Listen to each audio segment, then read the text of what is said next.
Welcome back to the deep dive. We're the show engineered to, well, cut through all that noise and give you the essential insights you really need to be well informed. That's the plan. And today, we are taking a really fascinating journey, I think, into one of the world's most talked about economies. And let's be honest, often one of the most misunderstood, China. Absolutely. It's just incredibly complex, isn't it? So often reduced to, headlines, stereotypes. Exactly, which just doesn't do it justice considering its huge global impact. Couldn't agree more. So our mission for this deep dive is really to dig into a unique perspective on modern China. We're going to do that through the lens of a prominent Chinese economist, Keyu Jin. Okay. We'll explore her background, which is, you'll see, absolutely central to how she views things. And then we'll really unpack her book, The New China Playbook, Beyond Socialism and Capitalism. Sounds fascinating. And you'll hear how her work doesn't just describe China, it actively engages with, and yeah, sometimes really challenges those prevailing Western narratives and criticisms you hear all the time. Right, the standard takes. So for this deep dive, we've got a pretty diverse stack of sources. Biographical stuff, Keijin's own writings, naturally, and also critical analyses of her work. Our goal? Pretty straightforward. We want to distill the most important bits of insight from all this directly for you, our listener. And importantly, we're not endorsing any particular view here. No, it's about understanding the perspective. Exactly. Think of it as your shortcut to seeing China from an angle you might not normally get. A very valuable angle, I'd say. Okay, so let's start with the architect herself, Keyu Jin. To really grasp her arguments, we just have to start with her background. It's so tightly woven into her insights on modern China. Absolutely essential. Keyu Jin was born into what our sources consistently call an elite Chinese family. Right. Her father, especially, he looms large, described as a giant of his time, a pillar of the economy. And this was during a really critical period of reform in China. So not just any background.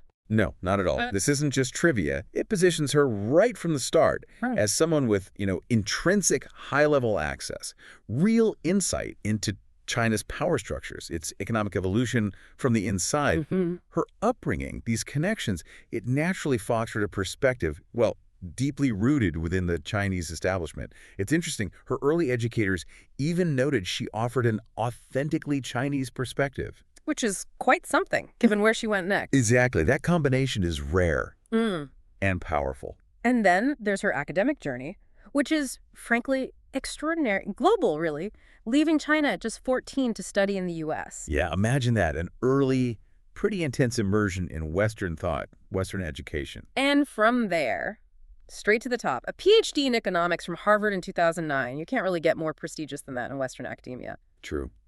But she didn't stop there. She then became the youngest tenured professor at the London School of Economics, the LSE, at 29. Wow, 29. Tenure at LSE. Yeah, the LSE is a global heavyweight in economics and social sciences, known for being incredibly rigorous. Getting tenure there so young, it speaks volumes about her intellectual firepower. So this dual identity, as you called it, educated in China and the U.S., now living between Beijing and London, that seems absolutely crucial. It's fundamental to her viewpoint. It allows her, as she puts it, to read China in the original. What does that mean, exactly? Well, she's not just relying on translations or outside analysis.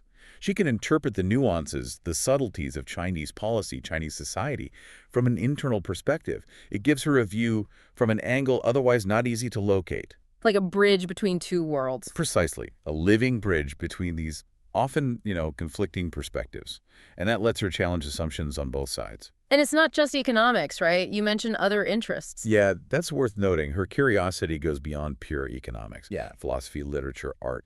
It clearly informs her approach. It's more holistic, more nuanced when looking at these complex global systems. Okay, so with this really unique background, how did that show up in her work before the big book, The New China Playbook? Well, it's quite telling. If you look at her earlier articles, her public statements, you see a pretty consistent pattern, often defending or at least explaining China's approach, particularly when faced with Western skepticism. So aligning with the official narrative sometimes? In many ways, yes. Her perspective, while definitely globally informed, it does often align with and helps articulate the rationale behind the Chinese Communist Party's line, especially on economic policy, international relations. We're not saying she's just a mouthpiece, though. No, absolutely not. It's about observing the viewpoint she presents, which is consistently explaining China's logic from, well, a perspective sympathetic to its goals. Got it. Any specific examples? Yeah, quite a few. For instance, in a 2021 article, she tackles head-on what she calls the China collapse theory. Ah, yes, the perennial prediction. Exactly. She notes how, in the West, the Chinese economy seems always on the verge of collapse. She even points out how China collapse theory and China threat theory kind of compete for attention. A bit cynical there. Perhaps, she even adds, quite pointedly, that some scholars even make a living from this. Ouch. It really signals her intent to push back directly against these criticisms.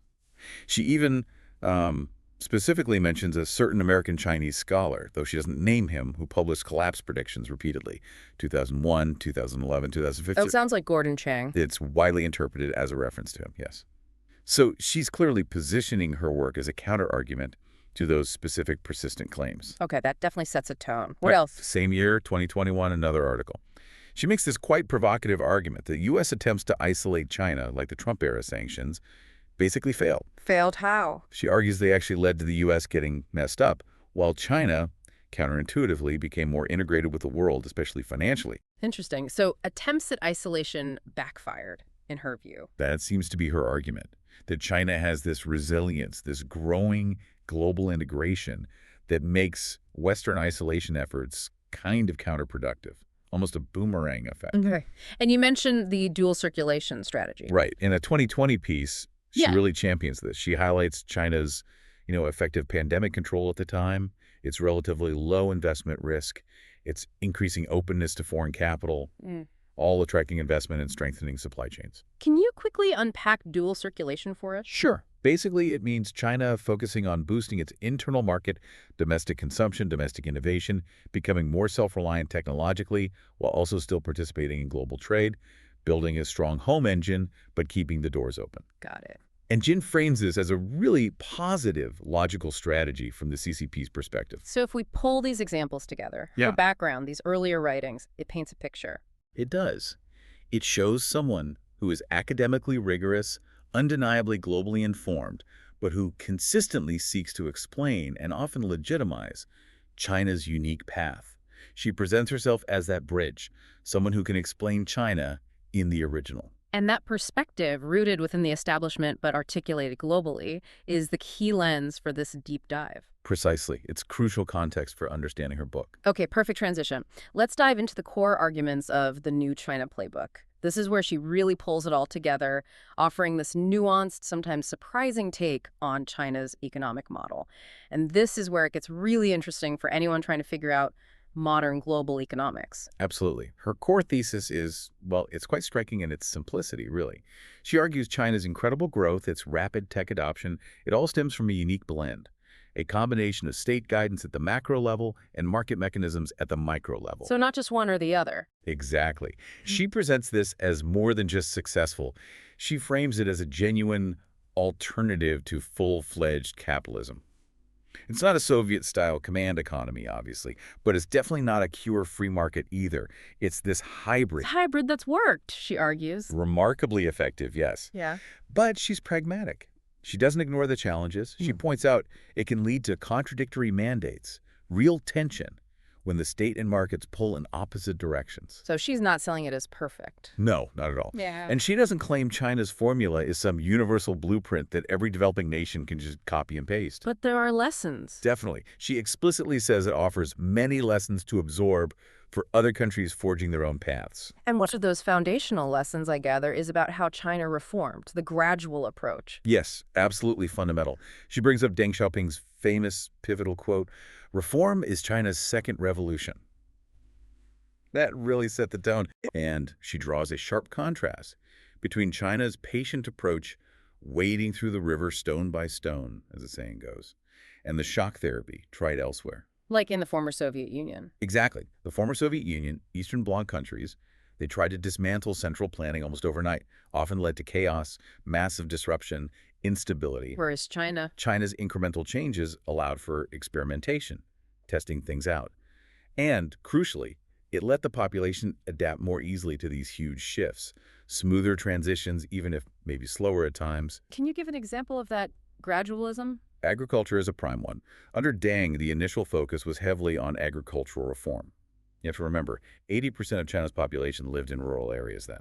Tied to collective farming. Right, tied to a centralized system that historically had forced farmers into hardship, often suppressing food prices to subsidize heavy industry in the cities. A common tactic in planned economies. Yes. So, moving away from that, letting individual farmers benefit from their own labor, it wasn't just an economic tweak. It was a foundational shift that unleashed huge productivity. And that connects to the state's role, which she argues is more complex than often assumed. Precisely. It leads right into her discussion of the state's multifaceted role, which is far more nuanced than the simple state capitalism label might suggest. You mentioned the mare economy. That sounds intriguing. It's a really key concept she uses. She explains that local governments all across China have historically had strong incentives to help promising businesses overcome barriers and foster innovation. How so? Despite centralized political control. That's the fascinating part. There's significant decentralized economic authority. For a long time, a local official's career advancement, their political promotion, was directly tied to hitting economic targets, mainly GDP growth in their area. So personal incentive drove local economic activity. A powerful, almost competitive incentive structure at the local level, pushing mayors and local officials to attract investment, cut red tape, really champion local businesses. But that single-minded focus on GDP must have had downsides, too. Oh, absolutely. And Jin acknowledges this directly with the phenomenon she calls empty GDP. Empty GDP. Yeah, she tells this fantastic, almost absurd anecdote. A colleague of hers visits a county in northeast China. The local mayor proudly shows off this big, imposing bridge. Okay. But the bridge is built over completely dry, flat land. There's no river, no water anywhere near it. So why build it? Exactly what her colleague asked. The mayor apparently just chuckled and said, "Do not worry, the central government has agreed to dig a river underneath it." You're kidding. It's a vivid story, right? It perfectly illustrates the potential for distortion when the only metric that matters is growth, leading to projects built for stats rather than actual need. A perfect example of the complexities. And she distinguishes this from traditional state capitalism. Very carefully.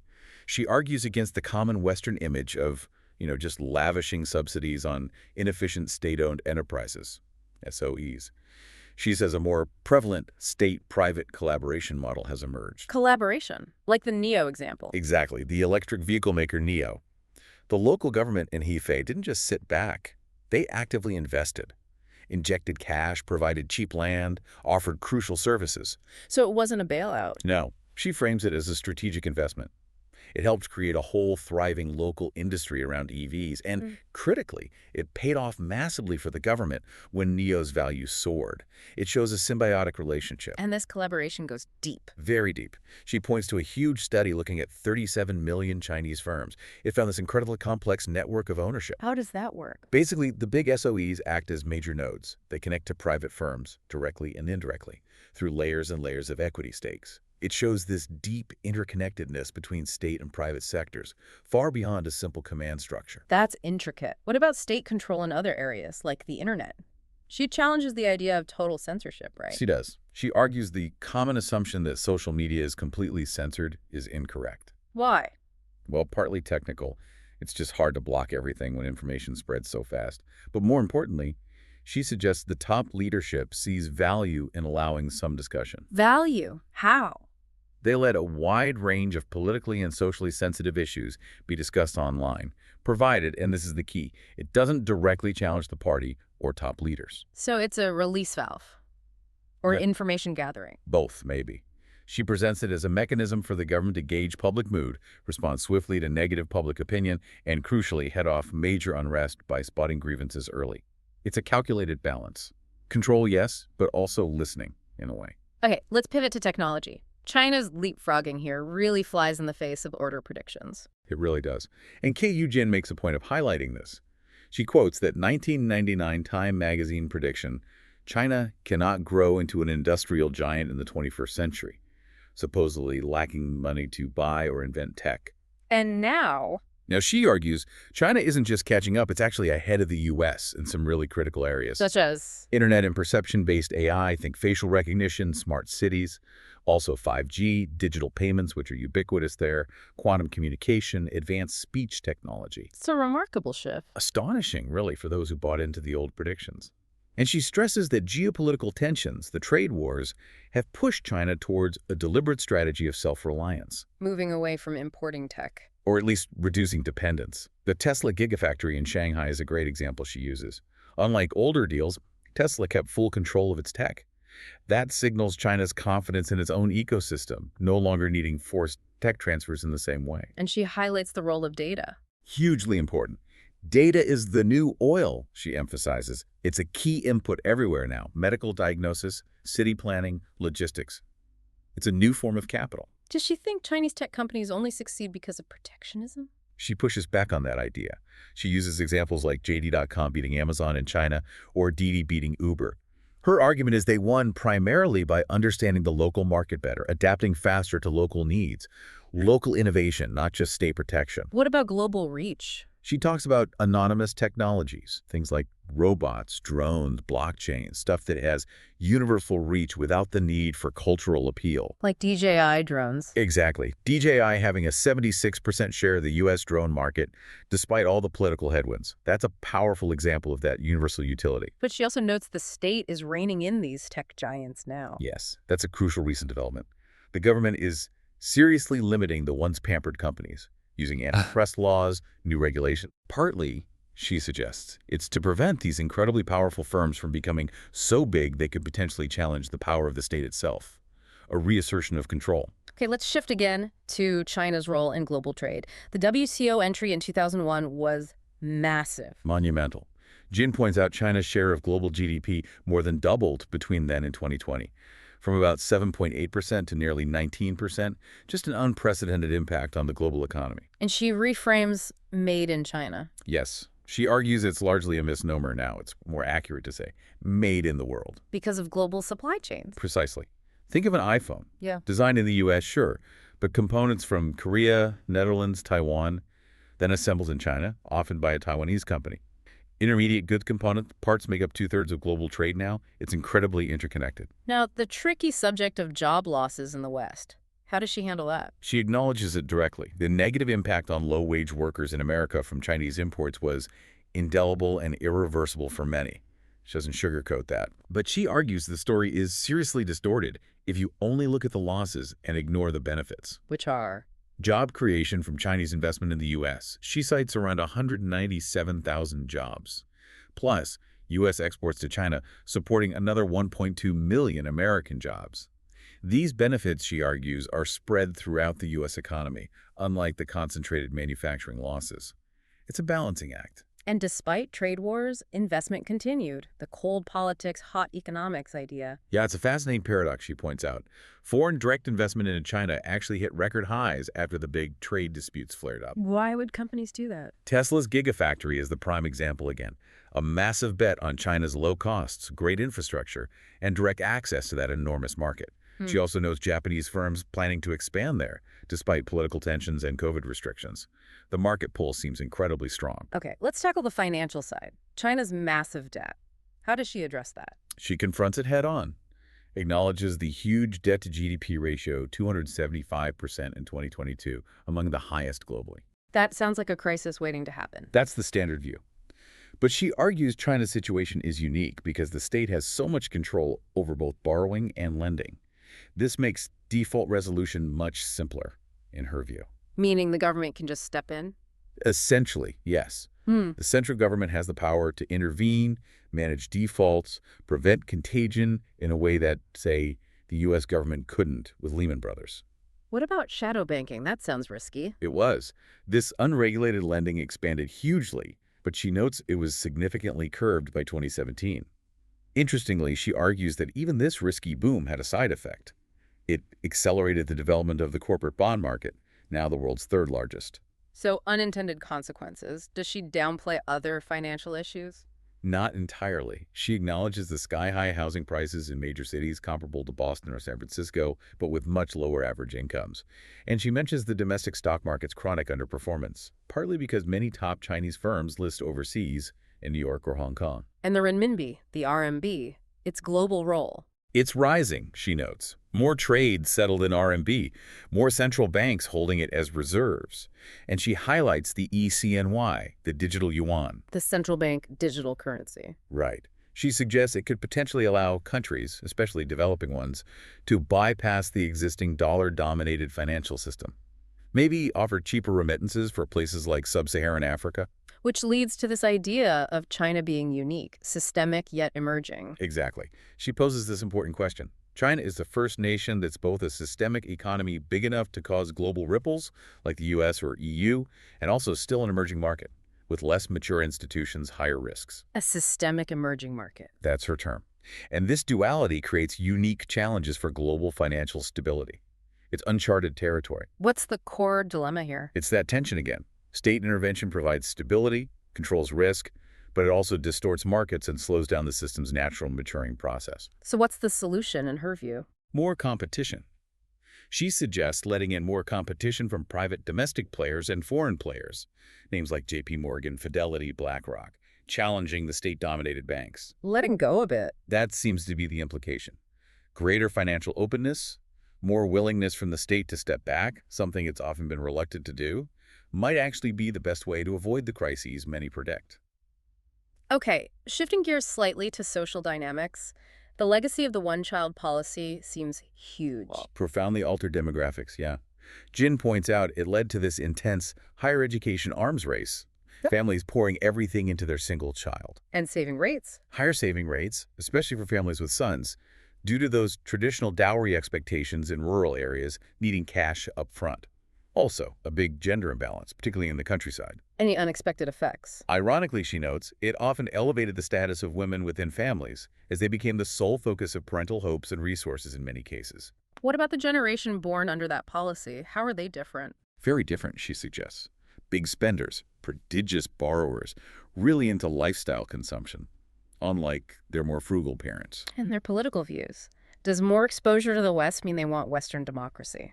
That's the interesting thing. She points to surveys suggesting this younger generation actually feels less suited to Western-style democracy than older generations did. Really?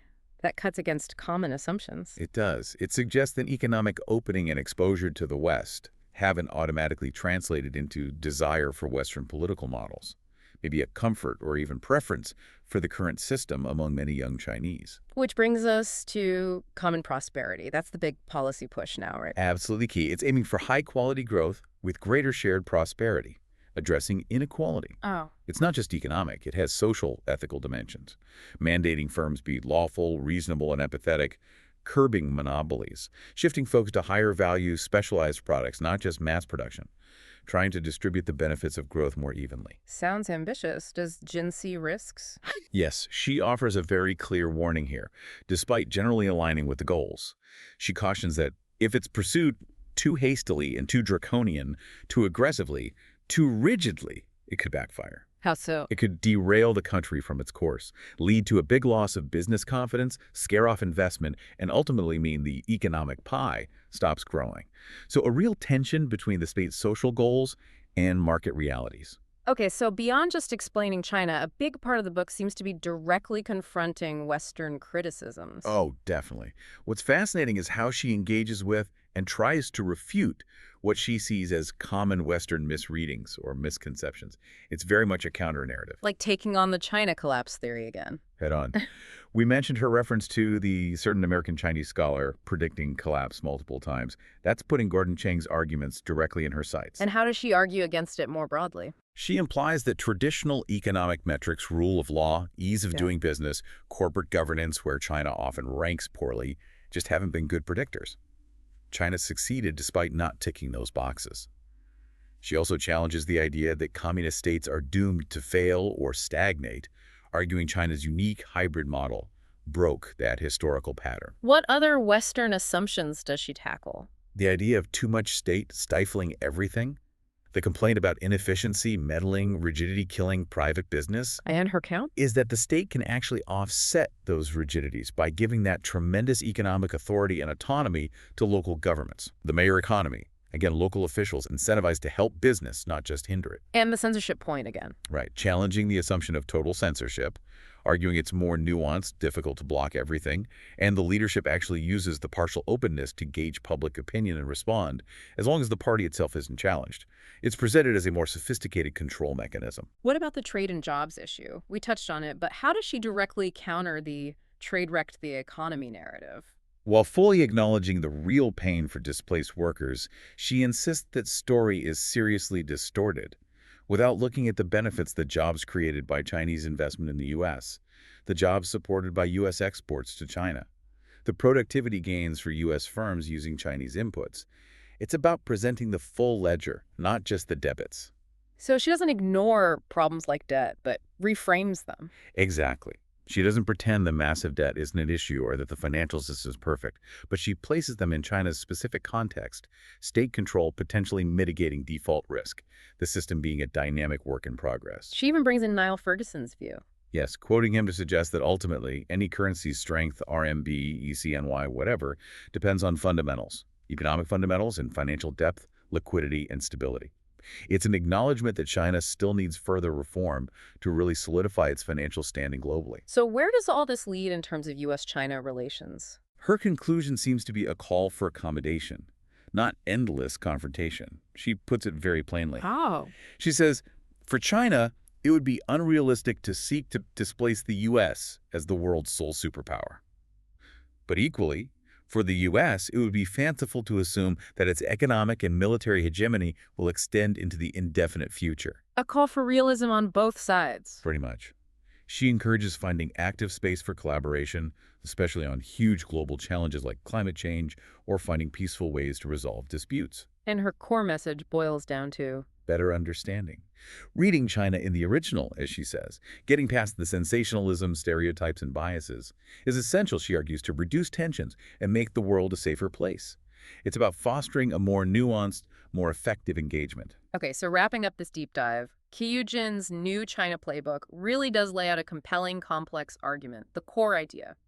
China's unique hybrid model, that mix of state guidance and market energy, it just doesn't fit neatly into our usual boxes, and it defies easy predictions. Absolutely. We look at her really unique background, those elite roots, the global education, giving her that unparalleled perspective. It allows her to explain China's inner workings, its relationship with the world, in a way few others can. We saw how those gradual reforms, the crucial role of local governments in that mayor economy, and that incredible surge in tech innovation all played a part in its rise. Right. And we dug into the complexities of its global trade and finance, the nuances of the debt situation, the potential of the RMB and ECNY, that whole systemic emerging market challenge. And finally, that ongoing push for common prosperity, trying to balance growth with equity and the very real tensions involved in that. It all paints a picture that's far more intricate than the usual narratives allow. Definitely. Understanding China today clearly requires moving way beyond simplistic ideas of collapse or threat. You really have to appreciate the incredibly complex interplay of its economy, its politics, its society. And Keyu Jin's perspective, while clearly rooted in China's establishment, but also deeply shaped by her global experience, offers some crucial, often quite surprising insights for anyone trying to get their head around this hugely significant global player. It really underscores the value of seeking out diverse perspectives, doesn't it? Even, maybe especially, those that challenge our own assumptions. That seems pretty key to navigating the complex world we're in.